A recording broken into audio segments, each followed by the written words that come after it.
of the examination of witnesses, chapter number 10, witnesses के बयानात के बारे में। 130 order of production and examination of witnesses, witnesses को पेश करने या उनके बयान लेने का क्या क्या तरीक़ाकार है और उसके बारे में क्या होगा। The order in which witnesses are produced and examined shall be regulated by the law and practice for the time being relating to civil and criminal procedure। अब किसी भी गवाह को अगर किसी केस में कोर्ट में पेश किया जाएगा किसी सिविल या क्रिमिनल केस के अंदर, तो जो सिविल या क्रिमिनल का के उसको गवाह को पेश करने का तरीक़ाकार होगा उस तरीक़ाकार के मुताबिक पेश किया जाएगा, उसके मुताबिक वो बयान देगा। And in the absence of any such law, और अगर किसी किस्म का लॉ मौजूद ना हो, by the direction of the court, तो कोर्ट की डायरेक्शन या कोर्ट के अहकाम के मुताबिक कोई भी शख्स जो है एज ए गवाह कोर्ट में पेश होगा तो अपने बयान रिकॉर्ड करवाएगा। ये था हमारा आर्टिकल 130। इसमें हमने देखा किसी भी गवाह को कोर्ट के अंदर पेश करने या एग्जामिन करने का क्या तरीक़ाकार है। अब इसमें नेक्स्ट जो है 131, जज to decide as to admissibility of evidence. जज जो है वो डिसाइड करेगा किसी भी केस के बारे में कि उसकी एडमिसिबल होने के बारे में कौन सी एविडेंस है जो कि दी जा सकती है, कौन सी नहीं दी जा सकती। इसमें क्लास 1 है, when either party proposes to give evidence of any fact, the जज may ask the party proposing to give the evidence in what manner the alleged fact if proved would be relevant, and the judge shall admit the evidence if he thinks that the fact if proved would be relevant and not otherwise। अब class 1 ये कहता है इसमें कि जब कोई भी party कोई भी एविडेंस जो है पेश किसी फैक्ट के बारे में पेश करना चाहती है, तो जज may ask the party proposing to give the evidence in what manner the alleged fact. वो उससे पूछेगी कि भाई वो alleged जो भी फैक्ट है, मुतलका फैक्ट है, उसमें किस किस्म की एविडेंस देना चाहती है। अगर कोई शख्स जो है if prove would be relevant, अगर वो कहते हैं उसको कह देता है कि मैं फ़लाँ एविडेंस देना चाहते हैं और वो रेलिवेंट होती है, एंड द जज शैल एडमिट द एविडेंस, ये साबित हो जाता है कि ये एविडेंस देनी जो है ये रेलिवेंट है, तो उसमें जज जो है परमिशन दे देता है कि वो एविडेंस रिकॉर्ड करवाए। If he thinks that the fact if proved would be relevant and not otherwise, ये तभी होगा, जज तभी ऐसा करेगा जब वो ख्याल करेगा कि इस किस्म की एविडेंस जो है अगर वो दी जाती है तो ये रेलिवेंट होगी, ये इररेलेवेंट नहीं होगी। अब 131 क्या है, जज to decide as to admissibility of evidence, किसी भी एविडेंस की एडमिसिबिलिटी के बारे में, उसके काबिल इंतकाल शहादत होने के बारे में क्या वो एडमिसिबल है या नहीं है, इसके बारे में जो डिसीजन है वो जज करेगा। अब इसकी जो सब क्लास 2 है वो कहती है if the fact propose to be proved is one of which evidence is admissible only upon proof of some other facts. अगर कोई ऐसा फैक्ट है जिसके बारे में ये ख्याल किया जाता है कि किसी दीगर फैक्ट के जरिए इसका साबित करना ज़रूरी है, such last mentioned fact must be proved before evidence is given of the fact first mentioned. अब इसमें क्या है, लास्ट मेंशन फैक्ट जो है उसको प्रूव करना होगा अगर पहले वाले को साबित करने के लिए, तो before evidence is given of the first fact mention, इससे पहले कि पहला वाला जो फैक्ट है जो मेंशन किया गया उसकी जो है एविडेंस दी जाए। Unless the party undertakes to give proof of such fact and the court is satisfied with such undertaking, अगर कोर्ट जो है इससे सेटिस्फाइड हो जाए तो फिर वो एविडेंस जो है वो दी जा सकती है। अब इसमें क्लास 2 के बाद है इसका क्लास 3, आर्टिकल 131 का क्लास 3 में है if the relevancy of one alleged fact depends upon another alleged fact, अगर किसी भी मुतलका वाक़े का जो है इन्हिसार वो किसी दीगर फैक्ट के ऊपर हो, उसको साबित करने के लिए किसी दीगर मुतलका जो फैक्ट है उसको साबित करना ज़रूरी हो। द जज may in his discretion either permits evidence of the first fact to be given before the second fact is prove, तो जज की डिस्क्रिशन है कि वो दीगर जो सेकंड फैक्ट है उसको प्रूव करने से पहले ये कहे कि जो पहला फैक्ट है उसको साबित कर दिया जाए। और requires evidence to be given of the second fact before evidence is given of the first fact, या वो पहला फैक्ट जो है उसकी एविडेंस शहादत लेने से पहले वो ये कहे कि दूसरे फैक्ट को साबित किया जाए। ये कोर्ट की डिस्क्रिप्शन के ऊपर है, अगर ऐसा हो तो कोर्ट जो मुतलका फैक्ट्स में से जिसको चाहेगी उसके बारे में एविडेंस पहले तलब कर सकती है। ये हमारा 131 था, जिसमें है कि कोर्ट ये डिसाइड करेगी कि एडमिसिबिलिटी ऑफ एविडेंस के बारे में क्या प्रोसीजर अडॉप्ट करना है। 131 के बाद है हमारा 132 एग्जामिनेशन इन चीफ टीसी। अब इसकी क्लास 1 है the examination of witness bye the party who calls him shall be called his examination in chief. अब जो है एग्जामिनेशन ऑफ ए विटनेस, किसी भी गवाह जो है उसका बयान है जो होगा bye the party who calls him, जिस पार्टी ने उसे बुलाया है जब उसका वो बयान देगी तो उसे कहेंगे एग्जामिनेशन इन चीफ। यानी कि अगर कोई पार्टी किसी गवाह को बुलाती है उसका बयान देने के लिए तो उसे कहेंगे कि ये जो है एग्जामिनेशन इन चीफ है। क्लास 2 कहता है the examination of a witness bye the adverse party shell be called the cross examination. अब अगर जो गवाह है उससे जो एडवर्स पार्टी है, मुखालिफ पार्टी है, जो वो उससे किसी किस्म के बयान वगैरह उससे करती है तो उसे कहा जाएगा क्रॉस एग्जामिनेशन।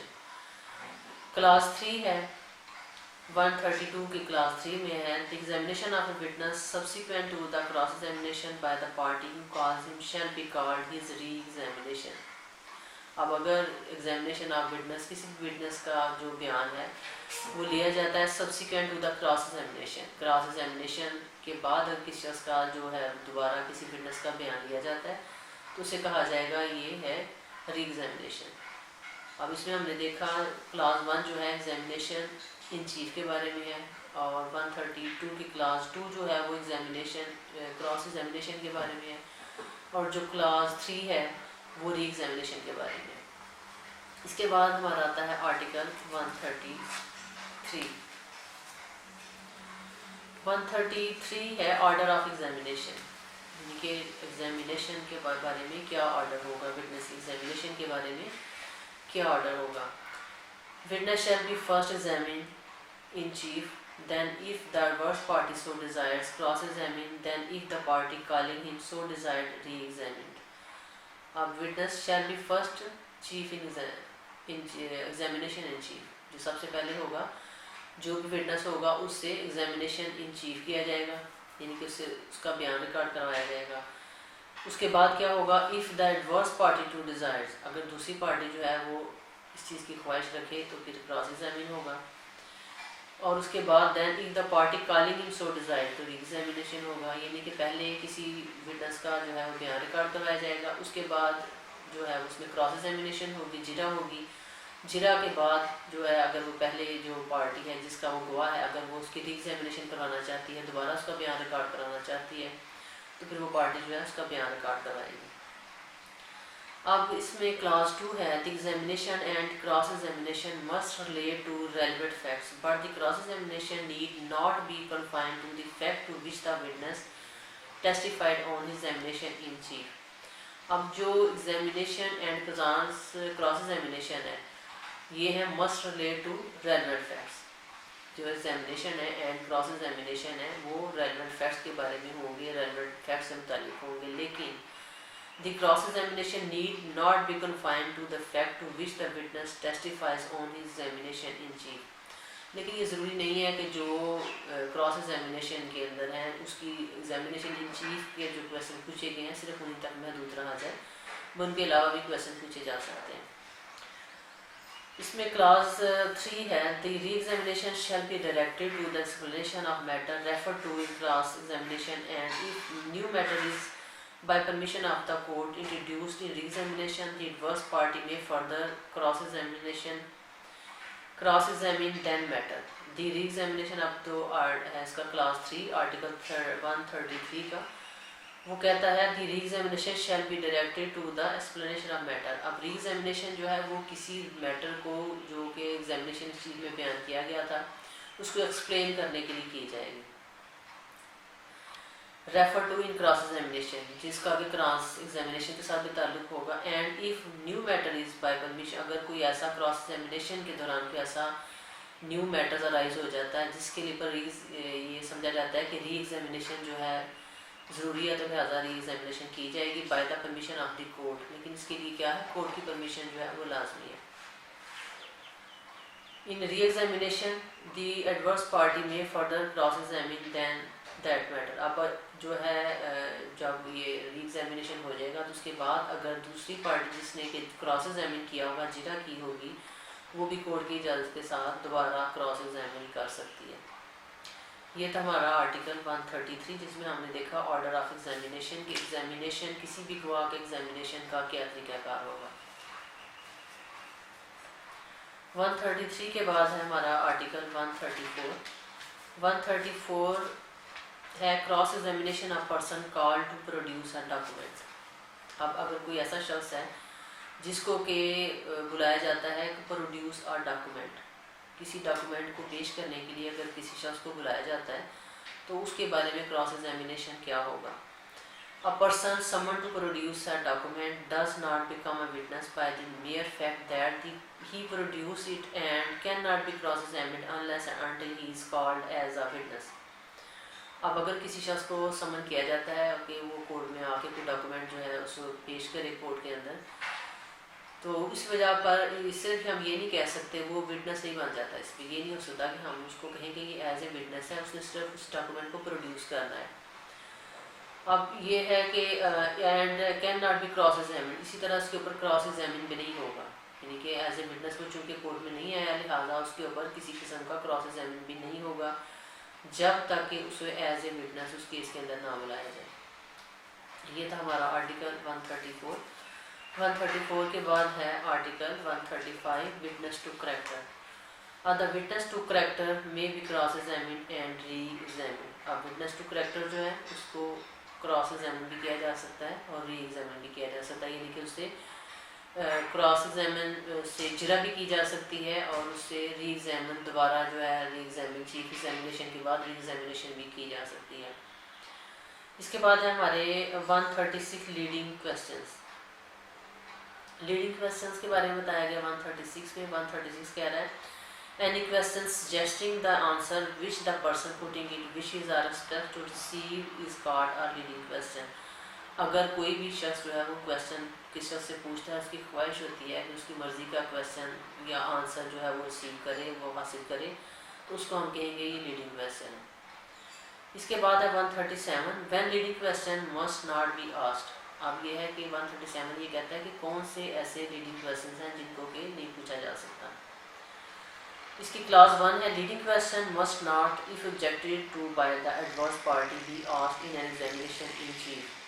अब एग्जामिनेशन इन चीफ के अंदर लीडिंग क्वेश्चन नहीं पूछे जा सकते अगर एडवर्स पार्टी मुखालिफ पार्टी अगर एतराज़ करती है तो एग्जामिनेशन इन चीफ में जो लीडिंग क्वेश्चन हैं वो नहीं पूछे जा सकते। और in re examination except with permission of the court, या री एग्जामिनेशन में नहीं पूछे जा सकते जब तक कि कोर्ट की परमिशन ना हो। अगर कोर्ट परमिशन दे देती है तो फिर क्वेश्चन पूछे जाएंगे, अदरवाइज क्वेश्चन नहीं पूछे जा सकते। 137 के क्लास 2 है the court shall permit leading question as to matters which are introductory or undisputed or which have in its opinion been already sufficiently proved. अब जो कोर्ट है वो परमिशन दे सकती है इन मैटर्स के बारे में जो कि इंट्रोडक्टरी हो या अनडिस्प्यूटेड हो। अनडिस्प्यूटेड मैटर्स या इंट्रोडक्टरी तारफिम या अनडिस्प्यूटेड जिनके बारे में कोई डिस्प्यूट ना हो उनके बारे में क्वेश्चन जो है लीडिंग क्वेश्चन की परमिशन दे सकती है। और which have in its opinion been already sufficient prove, या जो कोर्ट जिनके बारे में ख्याल करती है कि वो ऑलरेडी काफ़ी हद तक जो है प्रूव हो चुके हैं, तो उनके बारे में जो कोर्ट है लीडिंग क्वेश्चन जो है कह सकती है कि पूछे जाए या ना पूछे जाए। अब आगे है 138। 137 में तो हमने ये देखा कि मैं leading question must not be asked, कब लीडिंग क्वेश्चन नहीं पूछे जा सकते। अब 138 में है when leading question may be asked, कब जो लीडिंग क्वेश्चंस हैं वो पूछे जा सकते हैं। The leading question may be asked in cross examination, leading question जो है क्रॉस एग्जामिनेशन में पूछे जा सकते हैं। अब 137 में हमने देखा था कि कोर्ट अगर ऐसे मैटर्स की परमिशन दे सकती है जो कि इंट्रोडक्टरी या अनडिस्प्यूटेड हो और जिनके बारे में ये हो कि सफिशिएंटली प्रूव हो चुके हुए हैं। लेकिन अब यहाँ 138 ये कहता है कि कब हम जो है लीडिंग क्वेश्चन जो है वो पूछे जा सकते हैं। The leading question may be asked in cross examination, leading question जो है वो जिरा में क्रॉस एग्जामिनेशन में पूछे जा सकते हैं, यानी कि जब एक पार्टी का जो है बयान हो जाएगा, गवाह का बयान हो जाएगा, तो उसके बाद जब मुखालिफ पार्टी उस पर क्रॉस एग्जामिन करेगी तो उसमें वो लीडिंग क्वेश्चन पूछ सकती है। ये है हमारा 138।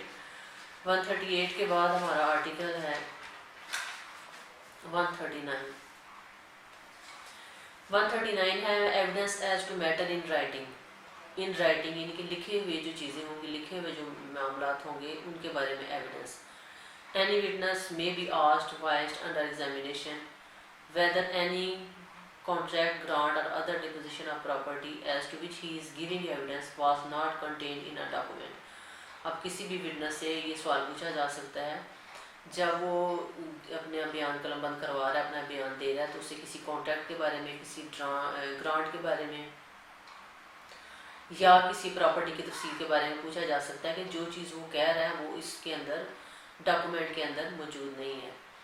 And if he say that it was or if he is about to make any statement as to the contents of any document, अगर वो कहता है कि ये इसके अंदर मौजूद है या वो किसी दीगर डॉक्यूमेंट के बारे में किसी दीगर डॉक्यूमेंट का हवाला कर देता है, बताता है कि फलाना डॉक्यूमेंट है which in the opinion of the court are to be produced, तो कोर्ट के ख्याल में वो जो अगर किसी दीगर के कंटेंट्स वगैरह बताता है, किसी अपनी स्टेटमेंट्स के बारे में कंटेंट्स बताता है किसी डॉक्यूमेंट में, तो कोर्ट ये ख्याल करती है कि उसका पेश करना ज़रूरी है। दी एडवर्स पार्टी में ऑब्जेक्ट टू सच एविडेंस, लेकिन अगर जो दीगर पार्टी है, मुखालिफ पार्टी है, अगर वो उसके ऊपर ऑब्जेक्शन कर देती है, उसके बारे में ऑब्जेक्शन कर देती है, being given until such document is produced और until facts have been proved, जब तक कि वो डॉक्यूमेंट्स कोर्ट में पेश ना किए जाएं या उन फैक्ट्स को साबित ना कर दिया जाए, तो proved which entitle the party who call the witness to give secondary evidence of it. तो इसमें क्या होता है कि दूसरी पार्टी है जो जिसने बयान, जिसके विटनेस ने बयान दिया है, वो इस चीज़ को उसका हक होता है कि अगर उसने बयान दिया है तो उसके बाद उसको वो उस डॉक्यूमेंट के जरिए साबित कर सकती है अपनी सेकेंडरी एविडेंस के जरिए।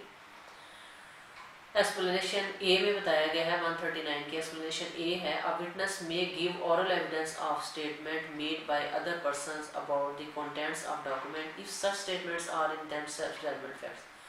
अब जो भी विटनेस है वो गिव ऑरल एविडेंस दे सकता है किसके बारे में, of statements made by other person. अगर दीगर पर्सन्स ने कुछ स्टेटमेंट्स दी हैं तो उनके बारे में वो ऑरल एविडेंस ज़बानी जो शहादत है वो दे सकता है। किसके बारे में, about the contents of documents की कंटेंट्स के बारे में, उसके मंदरजात के बारे में जो कि दीगर अशखास ने दिए थे उसके बारे में ज़बानी शहादत जो है वो दे सकता है। If such statements are in themselves relevant facts, लेकिन ये सिर्फ उसी सूरत में देगा अगर ये जो फैक्ट्स हैं, ये जो स्टेटमेंट्स हों, ये रेलेवेंट फैक्ट्स के बारे में हों। ये था हमारा 139 और 139 के बाद हम देखते हैं 140। 140 है cross examination as to previous statement in writing. अगर कोई पहले से स्टेटमेंट दी गई है, किसी कोई प्रीवियस स्टेटमेंट है, पहले की जो स्टेटमेंट दी गई है किसी भी राइटिंग के ज़रिए, तो उसमें क्या होगा, विटनेस में भी cross examined as to previous statement made by him in writing or reduced into writing, या उसने राइटिंग दी है या उसने लिखवाया है किसी रेलेवेंट मैटर्स के बारे में जिसके बारे में कोई क्वेश्चन अराइज किया गया होगा, without such writing being shown to him or being prove, उस राइटिंग को उसे दिखाए बगैर या उसे प्रूव किए बगैर अगर कोई शख्स ऐसा है उसे उसकी प्रीवियस स्टेटमेंट के बारे में पूछा जाता है, but it is intended to contradict him by the writing, his attention must before the writing can be proved be called to those parts of it which are to be used for the purpose of contradicting him। अब इसमें क्या है, अगर कोई शख्स की previous statement है और बाद में और स्टेटमेंट देता है तो उसकी कॉन्ट्रडिक्शन के लिए जो चीज़ उसने पहले इन राइटिंग दी होगी या लिखवाई होगी उसको साबित करने के लिए उन पार्ट्स को जो है दिखाया जा सकता है, उन पार्ट्स को जो है बताया जा सकता है कि यहाँ पे जो तुमने ये बयान दिया था अब तुम ये बयान दे रहे हो। इसका मकसद क्या होता है, सिर्फ उसको कॉन्ट्रडिक्शन करना होता है कि जो वो कह रहा है वो सही नहीं कह रहा, बल्कि पहले इसने वो कहा था और अब ये चीज़ गलत है। 140 के बाद है 141। 141 है क्वेश्चन लॉफुल इन क्रॉस एग्जामिनेशन। कौन कौन से ऐसे क्वेश्चन हैं जो कि क्रॉस एग्जामिनेशन में लॉफुल हैं। When a witness is cross examined, जब किसी भी गवाह से कोई क्रॉस एग्जामिनेशन किया जाता है तो उससे ही may in addition to the question here for refer to been asked any question which tend to test his veracity to discover who is and what is his position in life or to shake his credit by injuring the character, although the answer to such question might tend directly or indirectly to criminate him, or might expose or tend directly and indirectly to expose him to a penalty or forfeiture. अब इसमें क्या है कि अगर कोई भी question जो है लॉफुल क्वेश्चन जो क्रॉस एग्जामिनेशन में पूछे जा सकते हैं, किस वजह से, टू टेस्ट हिज वेरासिटी, उसकी सच्चाई को जांचने के लिए, कि देखा जाए कि क्या जो विटनेस है वो सही दुरुस्त कह रहा है, सच्चा है या कि नहीं है, या उसकी जो पोजीशन है उसको डिस्कवर करने के लिए कि उसकी क्या हैसियत है, उसकी हैसियत को जांचने के लिए, या उसे सच बुलवाने के लिए उससे जो है क्वेश्चन क्रॉस एग्जामिनेशन में किए जा सकते हैं। अगर ऐसे क्वेश्चन किए जाएँ तो उन्हें हम कहेंगे कि ये क्वेश्चन लॉफुल है। इन क्वेश्चंस को हम अनलॉफुल नहीं कह सकते, गैर कानूनी नहीं कह सकते। इसके बाद है हमारा article 142, when witness to be compile to answer, कब विटनेस को कंपेल किया जा सकता है, मजबूर किया जा सकता है कि वो किसी भी सवाल का जवाब दे। If any such question relate to a matter relevant to the suit और proceeding, the provisions of article 115 shall apply thereto. अब इसमें क्या है, अगर कोई ऐसा क्वेश्चन है जो कि मैटर रेलेवेंट है किसी भी सूट या प्रोसीडिंग्स, अगर किसी दावे या प्रोसीडिंग के साथ अगर कोई भी ऐसा जो है मैटर है जो कि रेलेवेंट होगा, तो इसमें आर्टिकल 15 जो है इसके ऊपर अप्लाई करेगा। उसके मुताबिक इससे क्वेश्चन पूछा जाएगा। उसके अगर मजबूर किया जाएगा तो जो आर्टिकल 15 में बताया गया उसके मुताबिक उसको किया जाएगा। अब 143 है, इसमें आगे नेक्स्ट 143 है, court to decide when question shall be asked and when witness compelled to answer, कब क्वेश्चन पूछे जाएंगे और कब उसे कंपेल किया जा सकता है। If any such question relate to a matter not relevant to the suit or proceedings except insofar as it affect the character of the witness by injuring his character, the court shall decide whether or not the witness shall be compelled to answer. If it and may if it think fit, warn the witness that he is not obliged to answer it. In exercising its discretion, the court shall have regard to the following consideration. अब इसमें क्या है कि अगर कोई ऐसा question है जो कि किसी मैटर के साथ या किसी प्रोसीडिंग के साथ रेलेवेंट नहीं है, उसका किसी किस्म का ताल्लुक नहीं है उसके साथ, तो सिर्फ उसका मकसद क्या है, किसी विटनेस को किसी उसके ऊपर किसी उसके क्रेडिट के ऊपर अफेक्ट करना है या उसे इंजरी करना है, उसे परेशान करना है, तो उसके बारे में कोर्ट जो है वो डिसाइड करेगी। कोर्ट का उसके बारे में डिसाइड करेगी कि क्या ऐसा विटनेस जो है उसको कंपेल किया जा सकता है या नहीं किया जा सकता। उसके लिए जो है कोर्ट जो है वो इसके बारे में ये ऐसा करने के बाद ये जो है ख्याल करेगी कि ऐसा जो क्वेश्चन है जो उससे पूछा गया है, क्या वो क्वेश्चन प्रॉपर है, क्या वो मुनासिब क्वेश्चन है कि उससे पूछा जाए, और क्या उसके साथ ताल्लुक़ है केस के साथ, और अगर वो ऐसा है तो फिर उसे पूछने की इजाज़त दे दी जाएगी।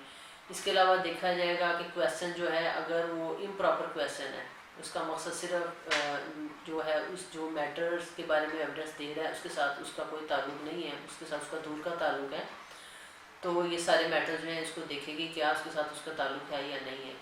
इसके अलावा वो देखेगी कि अगर वो ऐसा है उसका कोई इम्पोर्टेंस है इस क्वेश्चन की जो उससे पूछा जा रहा है या नहीं है।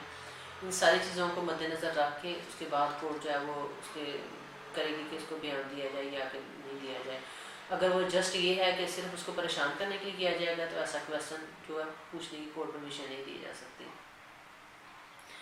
अब इसमें जो आर्टिकल 143 की सब क्लास 4 है, इसमें बताया the court may if it sees fit draw from the witness refusal to answer the interference that the answer if give would be unfavourable. अब इसमें कोर्ट जो है वो देखती है, वो ये ख्याल करती है, वो देखती है कि विटनेस जो का जो रिफ्यूज़ल है किसी आंसर के बारे में उसने रिफ्यूज़ कर दिया है, तो the inference that the answer if give would be unfavourable, तो वो देखती है कि इस किस्म का जो आंसर है वो उससे रिलेट नहीं करता तो वो उसके अगेंस्ट होगा, इनफेवरेबल होगा। ये था हमारा आर्टिकल 143। 144 है question not to be asked without reasonable ground, किसी रीजनेबल ग्राउंड के बाद मकबूल वजह के बगैर जो है वो क्वेश्चंस नहीं पूछे जाएंगे गवाहान से, अगर कोई गवाहान बताते हैं। और 145 में है procedure of court in case of question being asked without reasonable ground, अगर रीजनेबल ग्राउंड के बगैर, अगर कोई मकबूल वजह के बगैर अगर कोई क्वेश्चन पूछा जाएगा तो उसके बारे में क्या होगा, उसके बारे में ये बताया गया इसमें कि उसके बारे में जो मुतलका एडवोकेट होगा उसके बारे में हाई कोर्ट में रिपोर्ट की जाएगी। जो भी मुतलका अथॉरिटी है उस एडवोकेट से मुतलका वहाँ पे उसके प्रोफेशन से मुतलका वहाँ पे उसके खिलाफ जो है बताया जाएगा। और 146 कह रहा है indecent and scandalous question. Indecent जो स्कैंडलस क्वेश्चन हैं वो नहीं पूछे जा सकते। 147 कह रहा है कि procedure of court in case of defamation, label and slander. अब इसमें है कि कोर्ट जो है डेफेमेशन, लाइबल एंड स्लैंडर में क्या प्रोसीजर अडॉप्ट करेगी। उसमें जब किसी शख्स पर इल्ज़ाम लगाया जाएगा तो उसकी एविडेंस रिकॉर्ड करने से पहले या उसको फाइंडिंग देने से पहले कि क्या उसने ऐसा मवाद जो है पब्लिश किया या नहीं किया, उसके बारे में वो जो है पूरी इंफॉर्मेशन लेगी और उसके बाद उसका बयान जो है रिकॉर्ड किया जाएगा। अगर वो शख्स या वो लाइबल या डेफेमेशन या स्लैंडर के बारे में अगर कोई बयान पावर ऐसे शख्स से ताल्लुक़ रखता है जिसके बारे में कहा जाए कि हाँ इसने ये कहा है, तो उसके बारे में पूरी इंफॉर्मेशन लेने के बाद, तसल्ली करने के बाद कोर्ट जो है उसका बयान जो है रिकॉर्ड करवाएगी। और क्वेश्चन 148 कह रहा है क्वेश्चन इंटेंडेड टू असर्ट और एनाई। अगर ऐसे सवाल जिसका ताल्लुक, जिसका मकसद सिर्फ उसको गवाह की इंसर्ट करना या उसे परेशान करना हो, तो ऐसे क्वेश्चन से जो कोर्ट है वो मना कर देगी, ऐसे क्वेश्चन पूछने की इजाज़त नहीं दी जाएगी। आगे है 149 explain of evidence to contract between two question testing veracity. अब ऐसे जो एविडेंस है जो when a witness has been asked and has answered any question which is relevant to the inquiry only insofar as it tends to shake his credit by injuring his character. No evidence shall be given to contradict him, but if the answers falsely he has afterward he charged with giving false evidence. अब ऐसी evidence जो है अगर किसी inquiry के दौरान में which is relevant हो, किसी इंक्वायरी के दरमियान रेलिवेंट है, तो अगर वो सिर्फ इस हद तक की गई हो कि उसको परेशान किया जाएगा या उसकी किरदार साजी की जाएगी, तो उसके बारे में अगर वो उसका आंसर दे देता है, अगर उसका गलत आंसर देता है तो उसके बारे में उसको चार्ज किया जाएगा, उसके ऊपर इल्ज़ाम लगाया जाएगा, उसको उसके बारे में सज़ा दी जाएगी। और अगर जो है अगर कोई एक्सप्लेनेशन 1 कहती है, एक्सेप्शन 1 कहती है if a witness is asked whether he has been previously convicted of any crime denies it, evidence may be given of his previous conviction.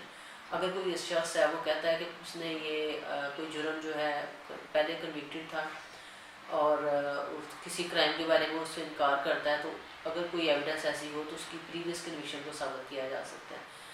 इसमें अब सेकंड एक्सेप्शन है if a witness is asked any question tending to impeach his imparity and answer it by denying the fact suggest he may be contradicted. इसी तरह अगर कोई शख्स जो ऐसे कि क्वेश्चन से पूछा जा सकता है तो उसके बारे में उससे डिनाई कर देता है, तो उसे भी कॉन्ट्राडिक्ट किया जा सकता है। ये है हमारा, ये भी हमने देखा ये आर्टिकल्स, इनके बारे में बताया गया कि किसी गवाह का अगर कोई ऐसा गवाह है उसको अगर उसका बयान करवाया जाए कोर्ट में तो उसका क्या क्या हो बयान होगा और कौन सी एविडेंस है, किस तरीके से एविडेंस दी जाएगी, इसमें कोर्ट का क्या रोल होगा, ये हमने अब तक ये देखा। अब 150 में है question by party to his own witness. अगर कोई भी जो पार्टी है वो अपने विटनेस के जो है अपने ही विटनेस से क्वेश्चन जो है पूछ सकती है। क्वेश्चन ये आर्टिकल 150 है, इनके अपने ही विटनेस से जो कोर्ट की इजाज़त के साथ जो है क्वेश्चन पूछे जा सकते हैं।